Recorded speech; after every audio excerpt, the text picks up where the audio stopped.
And the Federal Reserve handing down a hotly anticipated quarter-point rate cut on Wednesday. But did the Fed Chair Jerome Powell spook the markets with how he characterized this move? You could think of this in a way as a risk management cut. It's not a bad economy or anything like that. We've seen much more challenging economic times. But from a policy standpoint, the standpoint of what we're trying to accomplish, it's challenging to know what to do. NewsNation's Alicia Nieves is on Wall Street. So, Alicia, good morning. How are the markets responding now to this first rate cut in 9 months? Yeah, good morning, Kelly. I think it's fair to say that we saw a mixed reaction here on Wall Street to the Fed rate cut, which led to a volatile session yesterday. Could probably have some volatility in today's session as well. I mean, on one hand, as you pointed out, we did get a rate cut, the first one of 2025, although for some it feels like much longer than that.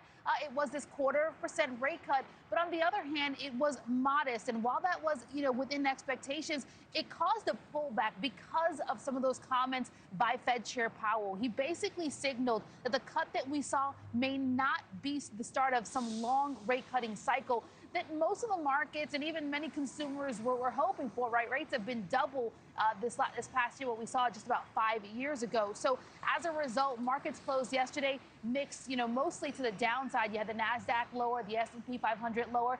The Dow was the only, only major average that was to the upside, but that was mostly on Walmart earnings. Again, not really on this. Powell basically cited some lingering concerns when it comes to inflation, continuing to stick with the belief that there will likely be some of these tariff-induced price pressures this year now that tariffs are more sustainably in place. And he also, and this is what I thought was interesting, seemed to finally address President Trump's frequent comments on calling Powell, too late to make cuts or needing to make more aggressive ones. Just take a listen. There wasn't widespread support at all for a 50 basis point cut today. I think we've done very large rate hikes and very large rate cuts in the last 5 years, and you tend to do those at a time when you feel that policy is out of place and needs to move quickly to a new place.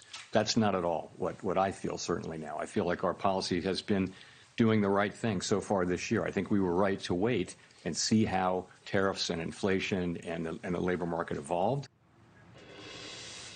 Yeah, so you can kind of hear his hesitancy on getting more aggressive with rate cuts there. Listen, what does this mean for you, me, and the consumer? That's really the big question at the end of the day. For consumers, they'll start to see some interest rates come down for things like auto loans and APR, but it's also going to be modest relative to the rate cut. Unless we get further rate cuts, the Fed meets again in October and December. So there's kind of a big question mark whether we get those rate cuts then, and certainly whether we get aggressive ones. Right now, the consensus is we get at least one more rate cut, and it's probably going to be a modest one. Kelly? Yeah, a little relief, some anticipation still hanging in the air. Alicia, thank you.